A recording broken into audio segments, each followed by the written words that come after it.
चलिए दोस्तों, आज हम फिर आपके सुमित सर आज हम पढ़ने जा रहे हैं टाइम एंड वर्क। मैंने दो video already time and work की इसी प्लेलिस्ट में डाल दिए हुए हैं।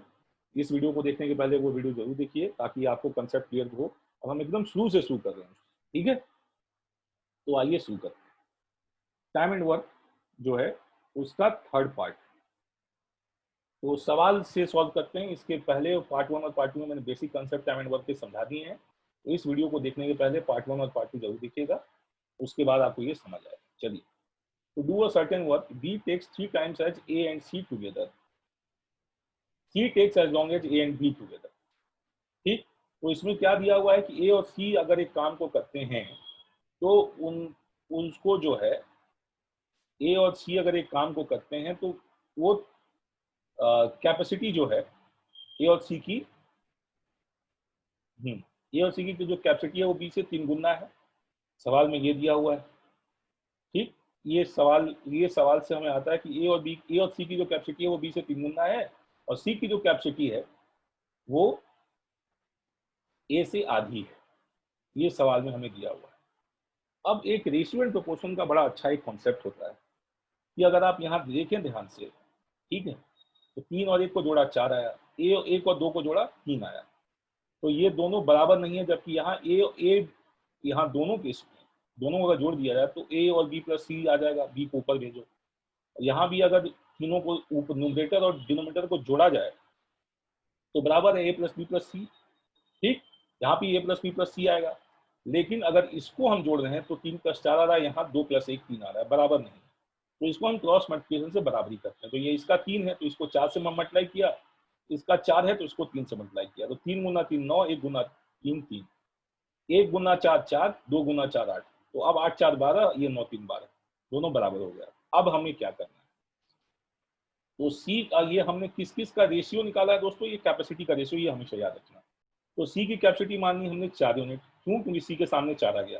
बी के सामने यहाँ क्या आया दोस्तों, पहले से ध्यान से देखना, बी के सामने ये 3 आया तो बी कैपेसिटी 3 आ गई। बचा ए, तो ए और बी की 8, बी की 3, तो ए की कितनी 5।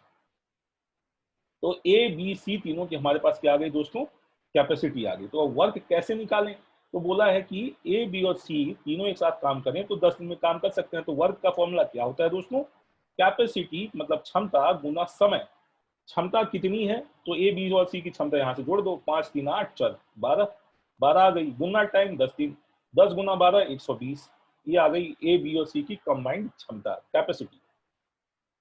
टाइम टेकन बाय ये क्या है दोस्तों, work upon capacity of A, work upon capacity that is equal to time. ठीक है, तो टाइम बराबर वर्क अपॉन कैपेसिटी। वर्क कितना 120, कैपेसिटी ऑफ ए कितनी आ गई 5 यूनिट। तो 120/5 किया आ गया 24 दिन। तो ए अकेले अगर काम करेगा तो 24 दिन में ए अपना पूरा का पूरा काम कर लेगा। ठीक है, आगे बढ़ते हैं। अब सवाल है कि ए जो है एक काम को 8 दिन में कर सकता है, बी 12 दिन में कर सकता है। तो सवाल क्या दिया है, पहले आंख बंद के क्या करेंगे, पहले इसका एलसीएम निकालेंगे। एलसीएम कितना हो गया 24 दिन, 24 8 और 12 का 24 यूनिट। सॉरी, ये वर्क है, ये दिन नहीं, ये वर्क है। वर्क और एलसीएम ये क्या है, 24 एलसीएम है किसका, 8 और 12 का। अब हमें एक ही कैपेसिटी निकालने, क्या कैपेसिटी क्या होता है, वर्क अपॉन टाइम। तो 24/8 3 दिन। बी की कैपेसिटी क्या होगी, 24/12 2 दिन। तो ए और बी एक साथ अगर काम करें तो 5 दिन कैपेसिटी। सवाल क्या दिया हुआ है कि बी जो है वो 9 दिन में मान लो दोनों मिलकर पूरा काम करते हैं, तो एन डेज। तो बी ने एन डेज तक पूरा काम किया। तो बी ने कितना काम किया, बी की कैपेसिटी 2, एन डेज तक काम किया तो 2n। ए जो है काम खत्म होने के 2 दिन पहले छोड़ दिया। ए काम कब छोड़ दिया, काम खत्म होने के 2 दिन पहले। ठीक, तो ए ने n-2 डेज काम किया, क्यों? क्योंकि 2 दिन काम होने के पहले ए छोड़ के चला गया था। ए की कैपेसिटी क्या 3, टाइम कितना हो गया n-2, और काम हमारा कितना है एलसीएम 24 डेज। इसको सॉल्व करा हमने, आ गया 6 डेज। ये 6 क्या है, मतलब ए जो है काम खत्म होने के 6 दिन पहले अगर छोड़ के जाता है तो भी काम जो है आराम आराम से आपका हो जाएगा। तो सवाल ये पूछा था कि ए और बी अगर साथ मिलकर काम करते हैं तो ए काम खत्म होने के कितने दिन पहले छोड़े ताकि जो काम है वो काम हो जाए। तो ए अगर 6 दिन पहले काम छोड़ेगा तो वो दोनों मिलकर एक साथ काम करें तो काम कर लेंगे। ये सवाल हमारा बेसिक ये। सवाल को करने के लिए हमने किया क्या, ए और बी का टाइम दिया हुआ था, वर्क निकाला एलसीएम मेथड से, ए और बी की कैपेसिटी निकाली, और फिर बेसिक फॉर्मूला हमने यहाँ कौन सा फॉर्मूला यूज किया दोस्तों, वर्क इज इक्वल टू, ये वर्क था, बी का work capacity into time, A की कैपेसिटी 3 इंटू टाइम, तो वर्क हमने कौन सा फॉर्मूला यूज किया यहाँ पे, work is equal to capacity into time. माने ए जो वर्क कर रहा है उसकी क्षमता कितनी और उसको कितने समय में काम कर पाता है, ये हमने किया है। ठीक है, आइए आगे बढ़ते हैं। सवाल है कि ए 16 दिन में काम कर सकता है, बी 20 दिन में काम कर सकता है। तो सवाल क्या पूछा है कि वहीं बी काम खत्म होने के पहले कितने दिन काम करे कि काम आपका हो जाए, काम खत्म होने के कितने दिन पहले बी जो है वो छोड़े। ए जो है वो 10 दिन काम कर सकता है, ए 10 दिन काम कर रहा है, दोनों मिलके काम कर रहे हैं, 10 दिन में काम खत्म भी हो जा रहा है, लेकिन बी 10 दिन के पहले कितने दिन काम छोड़े कि पूरा काम हो जाए। तो पहले क्या करना है, एलसीएम निकालना है। ए 16 दिन में काम करता है, बी 20 दिन में, 16 और 20 का कॉमन मल्टीपल क्या है, 80, 80/16 5 यूनिट, 80/20 4 यूनिट। तो ए और बी की इंडिविजुअल कैपेसिटी कितनी आ गई, 5 और 4। अब देखना क्या है, वर्क क्या होता है, कैपेसिटी इनटू टाइम दोस्तों। ए ने क्या किया, 10 दिन काम किया, ए की कैपेसिटी 5 यूनिट, तो 5 गुना 2, ए ने 50 यूनिट काम कर दिया, बचा कितना, 30 यूनिट। तो बी को कहा गया है कि कितने दिन पहले छोड़े, तो मान लिया कि बी ने 9 दिन पहले काम छोड़ दिया, तो बी ने किया कितने दिन, तो 10 माइनस n डेज। तो बी की कैपेसिटी कितनी है, 4 यूनिट, तो 4 गुना 10 माइनस 9, ये इसको सॉल्व किया, हमारा n आ गया 5/2 डेज। मतलब बी काम खत्म होने के 2.5 दिन पहले काम छोड़ेगा तो काम हो जाएगा। यहाँ भी हमने कौन सा फॉर्मूला यूज किया दोस्तों, वही फॉर्मूला यूज किया है, वर्क जो है is equal to capacity into time, यही वाला फॉर्मूला जो है हमने यहाँ भी यूज किया। ठीक है, आगे और बढ़ते हैं। सवाल है कि ए की जो कैपेसिटी है वो बी से 20% ज्यादा है, तो बी की हमने 5 मान, तो 5 प्लस 20% ऑफ 5, 20/100 5 हो गया, 5 इंटू 5 1 हो गया, तो ए की कैपेसिटी कितनी हो गई, 6। तो बी कैपेसिटी 5, ए की कैपेसिटी 6, क्यों, क्योंकि ए की कैपेसिटी बी से 20% ज्यादा है। ठीक, अब सवाल ये है, तो ए की बी की कैपेसिटी हमने 5 यूनिट मान ली, तो ए की कितनी हो गई, 6 हो गई। दोनों की कंबाइंड कितनी हो गई, 11, 6 5 11। सवाल बोला है कि ए दोनों अगर साथ मिलकर काम करते हैं तो 30 दिन में काम कर देते हैं। वर्क क्या होता है, कैपेसिटी इनटू टाइम। कैपेसिटी ए और बी की कितनी आ गई, 6 + 5 11। टाइम कितना दिया हुआ है सवाल में, 30 दिन, 11 गुना 30 330 यूनिट। तो सवाल पूछा था कि ए और बी अगर अकेले काम करें तो कितने दिन में काम करें। टाइम क्या होता है दोस्तों, वर्क अपॉन कैपेसिटी, वर्क है 330 यूनिट, ए की कैपेसिटी कितनी आ गई यहाँ से 6, तो एक आ गया 55 दिन।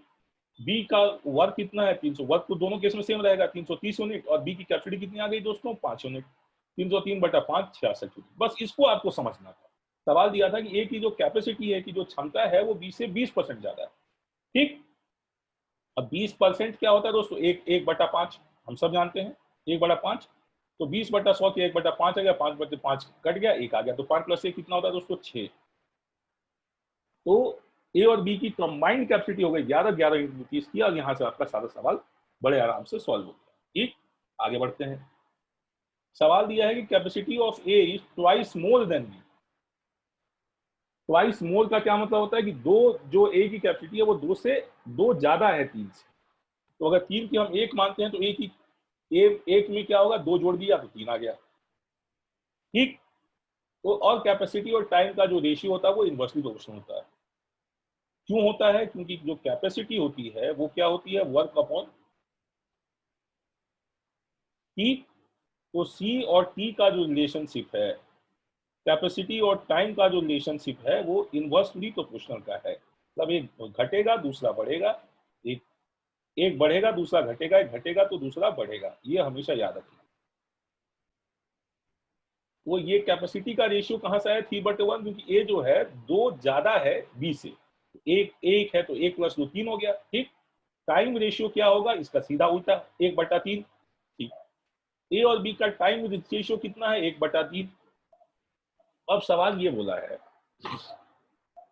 सवाल क्या था if B takes 28 days more to finish the work, मतलब ए को मान दिया कि ए एक्स डेज में काम करता है, 1 यूनिट मतलब एक्स मान लो, तो बी कितना दिन में काम करेगा, 3x, 3x माइनस एक्स कितना बचा, 2x, 2x सवाल में दिया हुआ 28 दिन, मतलब बी ए जितना दिन में काम करता है और बी जितना दिन में काम करता है, दोनों के बीच का अंतर जो है, जो डिफरेंस है, वो 28 दिन है। ये कहाँ दिया हुआ है सवाल में कि बी जो है वो 28 दिन ज्यादा लेता है ए से काम करने में।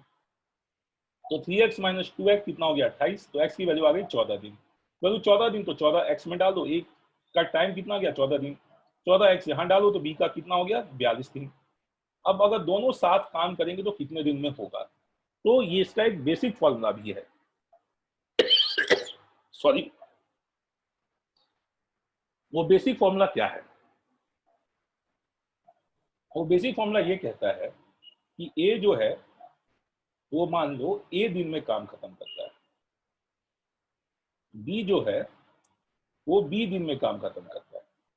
तो दोनों अगर साथ काम करते हैं, ए और बी दोनों, तो कितने दिन में काम समाप्त करेंगे, ए गुना बी बटा ए प्लस बी। ये आप नोट कर सकते हैं, कहीं लिख सकते हैं, या अपने नोटबुक में या आपकी जो मैथ्स की फॉर्मूले वाले लिस्ट है उसमें आप ये फॉर्मूला लिख सकते हैं। तो यहाँ हमने वही फॉर्मूला लगाया, ए 14 दिन में काम करता है, बी 42 दिन में काम करता है, तो दोनों साथ मिलकर करेंगे तो कितने दिन में करेंगे, ए गुना बी बटा ए प्लस बी, ए गुना बी 14 गुना 42, ए प्लस बी 14 प्लस 42, आंसर आ गया 21/2। ठीक है, कंसेप्ट क्या था, कंसेप्ट बड़ा सिंपल था कि ए जो है ए दिन में काम करता है, बी दिन में काम करता है, तो ए प्लस बी कितने दिन में काम करेगा, ए प्लस बी जो है A into B by A plus B days. ये दोनों साथ मिलकर अगर काम करेंगे तो इतने दिन लगेंगे, इतने दिन में वो दोनों साथ मिलकर काम कर लेते हैं। ठीक है, आगे बढ़ते हैं। तो यहाँ आपका ये सेशन खत्म होता है। उम्मीद करता हूँ कि आपको ये सेशन पसंद आया होगा। अगर पसंद आया है तो वीडियो को लाइक शेयर सब्सक्राइब जरूर कीजिएगा। और अगर आपको ये कंटेंट पसंद आ रहे हैं तो ये रहा गूगल पे, ये रहा फोन पे और ये रहा पेटीएम। इस तीनों पे का एक ही नंबर है, जो आपकी क्षमता हो, जो टाइम एंड वर्क की बात करें तो क्षमता की बात कर लेते हैं, तो जो आपकी क्षमता और इच्छा दोनों चीज यहाँ पे मायने रखती है, उस हिसाब से आप इस नंबर पे जाके पेमेंट कर सकते हैं, ताकि मैं और आज आपके सामने ऐसे वीडियोस और लेके आ सकूं। ठीक है, तो आज के लिए बस इतना ही। उम्मीद करता हूँ आपका दिन शुभ हो और एग्जाम बड़े अच्छे से तैयारी कीजिएगा। टीचर आपको पढ़ा सकता है, प्रैक्टिस करना आपका काम है। कोई डाउट हो तो वो आप कमेंट बॉक्स में जरूर लिखिए। अगर सब कुछ अच्छा रहा तो कुछ दिनों बाद हम अलग से टेलीग्राम चैनल बनाएंगे एक पेड बच्चों के लिए। 30-40 बच्चे हो जाएंगे तो एक पेड़ बच्चों का 2500-2000 का बड़ा कम न्यूनतम राशि में, न्यूनतम पैसे में हम आपके लिए एक बैच खोल देंगे। उस बैच में आप जाके आराम से घर बैठे पढ़ सकते हैं। कहीं दिल्ली बॉम्बे बेंगलोर चेन्नई कहीं जाने की जरूरत नहीं, घर बैठे आप पढ़िए, अपने मोबाइल से पढ़िए। और आपके लिए ही हम लोग हैं, आपकी सेवा के लिए ही तो हम लोग हैं यहाँ पे। तो चलिए, उम्मीद करता हूँ कि आपको ये चीजें पसंद आई हो। आज के लिए बस इतना ही। और इस पे डोनेट करना मत भूलिएगा, गूगल पे, फोन पे, पेटीएम सब कुछ दिया हुआ है। तो आपको जो अच्छा लगे चैनल को लाइक कीजिए, शेयर कीजिए, बच्चों के जो व्हाट्सएप ग्रुप है उसमें इस वीडियो को भेजिए। जितना ज्यादा से ज्यादा हो सके उतने ज्यादा से ज्यादा बच्चों तक इस वीडियो को भेजिए, ताकि ज्यादा से ज्यादा बच्चों का भला हो सके, ज्यादा से ज्यादा बच्चों का कंसेप्ट क्लियर हो सके, और आपकी जो क्षमता और इच्छा दोनों चीज जरूरी है, उस हिसाब से आप इस पे पेमेंट कर सकते हैं। 7840851670 गूगल पे, फोन पे, पेटीएम। ठीक, तो चलिए आज के लिए बस इतना ही। उम्मीद करता हूँ कि आपको ये सेशन